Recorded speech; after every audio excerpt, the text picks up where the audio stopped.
Bien, vamos a continuar nuestro estudio del metabolismo por medio de las rutas catabólicas. Recordemos que en las clases anteriores analizamos la principal ruta anabólica de los seres vivos, que es la fotosíntesis, en sus reacciones de la luz y de la oscuridad. Ahora vamos a ver cómo se puede aprovechar la materia orgánica que fue sintetizada por medio de las reacciones de la oscuridad. Entonces, las rutas catabólicas se caracterizan por destruir tejido orgánico y al destruir ese tejido orgánico son capaces de reobtener la energía almacenada en esas moléculas orgánicas. Entonces, el objetivo principal es obtener energía. Dicha energía debe ser almacenada en moléculas portadoras de energía. La más famosa es la ATP. Sin embargo, también existen otros portadores de energía que la transportan por medio de electrones y protones, como NAD protonado, NAD fosfatado protonado y el FAT doblemente protonado.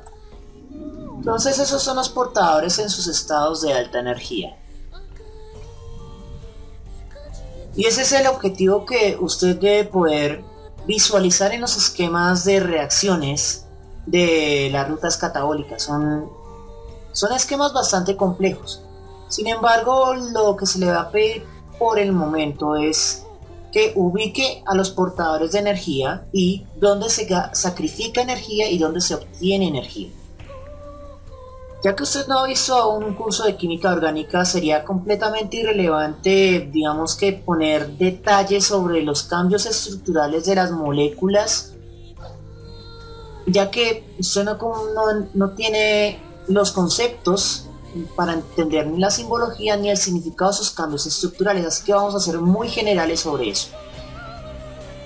Ahora bien, las rutas catabólicas las podemos clasificar en dos categorías principales: las que requieren oxígeno molecular disuelto en el aire, que las denominamos aeróbicas,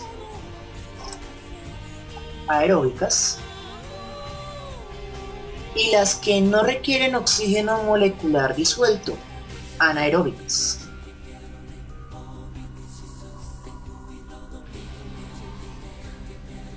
Entonces vamos a colocarlo de forma explícita.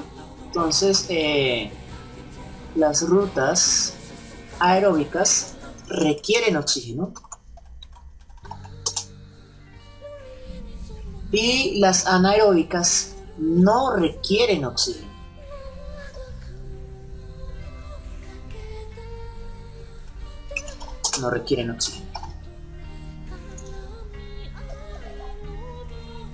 Los seres humanos, aunque normalmente se piensa que solo poseemos las rutas aeróbicas, en realidad nuestro cuerpo, especialmente nuestros músculos, pueden operar con ambos tipos de metabolismo.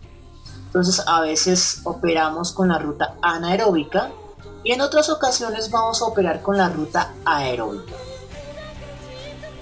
Ejercicios, por ejemplo, como el levantamiento de peso fuerte, un levantamiento de peso intenso en el que se tenga que utilizar la fuerza máxima del músculo y se agota rápidamente, es un ejercicio que involucra las rutas metabólicas anaeróbicas.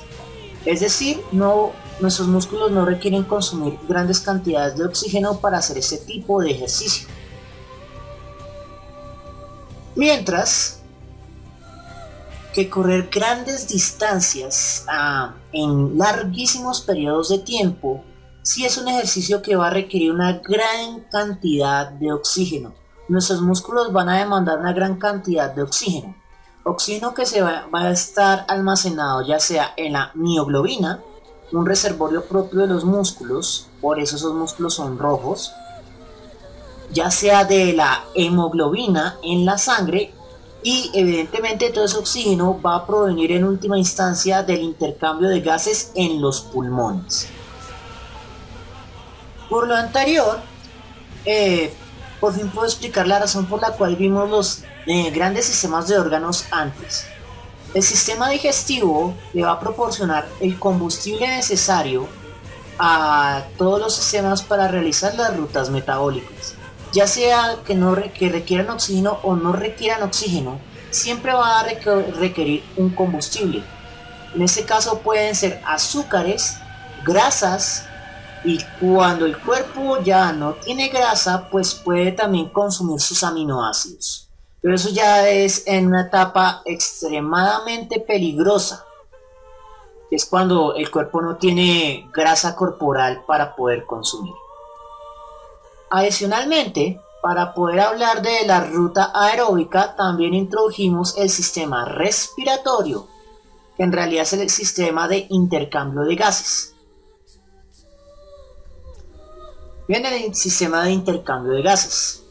Este sistema lo que permite es que el aire pueda ingresar a un sistema donde está una serie de vasos sanguíneos capilares que se van a encargar de intercambiar gases metabólicos. El oxígeno disuelto en el aire externo es capturado por el sistema circulatorio y este a su vez va a desechar el dióxido de carbono producido por las rutas metabólicas. Cabe destacar que tanto la ruta anaeróbica como la aeróbica son capaces de producir dióxido de carbono. Sin embargo, la que va a producir mayor cantidad de dióxido de carbono es la ruta aeróbica. También hablamos del sistema circulatorio, y como una de sus principales funciones es completar la función de intercambio de gases del sistema de intercambio de gases. Entonces, en estos esquemas, los colores de la sangre simbolizan esta función de intercambio de gases. El color rojo va a simbolizar la sangre que lleva oxígeno desde los pulmones hacia los tejidos. Y allí los tejidos pueden realizar sus procesos metabólicos aeróbicos principalmente. Como estos procesos aeróbicos producen dióxido de carbono, entonces el dióxido de carbono es capturado por la sangre y eso provoca un cambio de color. Un cambio de color no tan marcado como en el esquema, esto simplemente es un modelo para representar que al capturar el dióxido de carbono, entonces la sangre va a cambiar su tonalidad y su función de transporte. La sangre regresa al corazón y de allí regresa a los pulmones.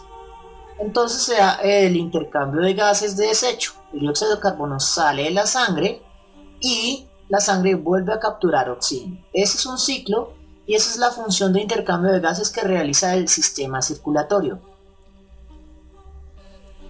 Adicionalmente hay un sistema de órganos que no vamos a alcanzar a ver en este año lectivo y es el sistema excretor, compuesto por los riñones principalmente, que se van a encargar de filtrar las toxinas o desechos producidos por los metabolismos. Cuando el metabolismo produce energía, también produce desechos. Es igual que en un carro, hay un exhausto que va a limpiar el sistema de todos los desechos. Lo mismo pasa acá. Los riñones son el principal sistema de filtro, pero también se encarga de filtrar la sangre, el hígado. Estos dos órganos se encargan de limpiar la sangre de estos desechos metabólicos, porque si se llegan a acumular en los tejidos, causa una parálisis del metabolismo en el mejor de los casos. En el peor de los casos, que es lo más común, en realidad lo que se genera es una muerte del tejido, lo que se denomina una necrosis. Los órganos y los tejidos se vuelven negros y putrefactos y dejan de funcionar. A lo cual generalmente lo denominamos como una falla renal.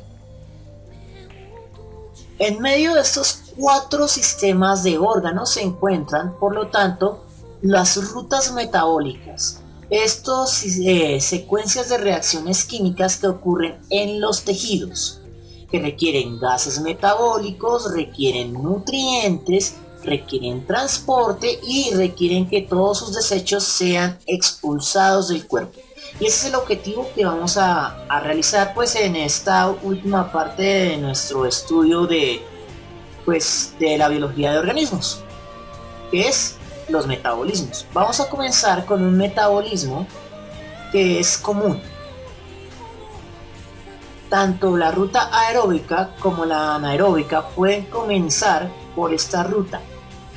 Y de hecho, el músculo siempre va a comenzar a consumir energía por esta ruta metabólica a la cual denominamos glucólisis.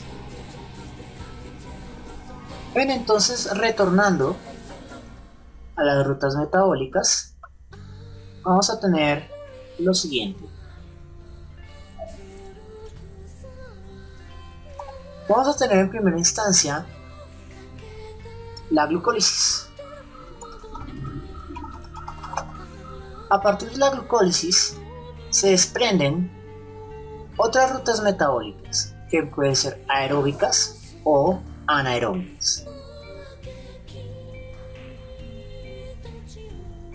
Bien, en la ruta anaeróbica, recordemos que es sin oxígeno. En la ruta anaeróbica podemos tener dos alternativas, pero generalmente las denominamos como fermentaciones. Las fermentaciones no son siempre del mismo tipo. Generalmente clasificamos a las fermentaciones de acuerdo a su principal producto de desecho, el cual puede ser útil incluso en algunas ocasiones. Entonces, nuestro cuerpo se caracteriza por hacer principalmente la fermentación láctica, en la cual se produce ácido láctico. Esto es bastante típico del ejercicio anaeróbico, como el levantamiento de peso. Sin embargo, también existen otros tipos de fermentaciones. Por ejemplo, la fermentación alcohólica, en la cual el principal producto de desecho es el alcohol de 2 carbonos o alcohol etílico. Es el alcohol que consumimos socialmente, el alcohol que causa la ebriedad. También podemos encontrar la fermentación acética y la fermentación butírica. Bien, aparte de las rutas anaeróbicas, también nos encontramos con la ruta aeróbica, que para los eucariotas como el ser humano, pues se caracteriza por los siguientes pasos. Primeramente, por el ciclo de Krebs. Este ciclo de reacciones es parecido al ciclo de Calvin y en términos estrictos también es anaeróbico, no requiere oxígeno. Sin embargo, para poderse completar necesita una vía de escape para sus desechos. Y esa vía de escape también es donde se recolecta la mayor parte de la energía que éste puede producir.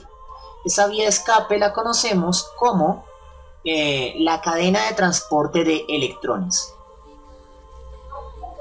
La cadena de transporte de electrones, de hecho, se caracteriza por ser un conjunto de reacciones muy semejante al de las reacciones lumínicas de la fotosíntesis. De hecho, también va a involucrar una proteína de síntesis de ATP denominada F1F0 ATP sintetasa.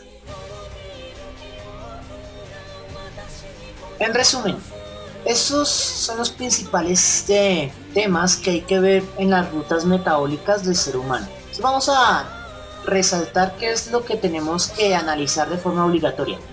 De las rutas metabólicas tenemos que hablar de la glucólisis como base de cualquier ruta metabólica. En la ruta anaeróbica forzosamente tenemos que hablar de la fermentación láctica, ya que es la que produce nuestro propio cuerpo. Opcionalmente podemos hablar de la fermentación alcohólica, ya que es bastante importante en términos industriales, económicos y de salud pública. En la ruta aeróbica tenemos que hablar del ciclo de Krebs y de la cadena de transporte de electrones. Son como los conceptos básicos que tenemos que analizar en este pequeño tema del metabolismo. Entonces, en la próxima sesión vamos a analizar la glucólisis como principio de las rutas metabólicas.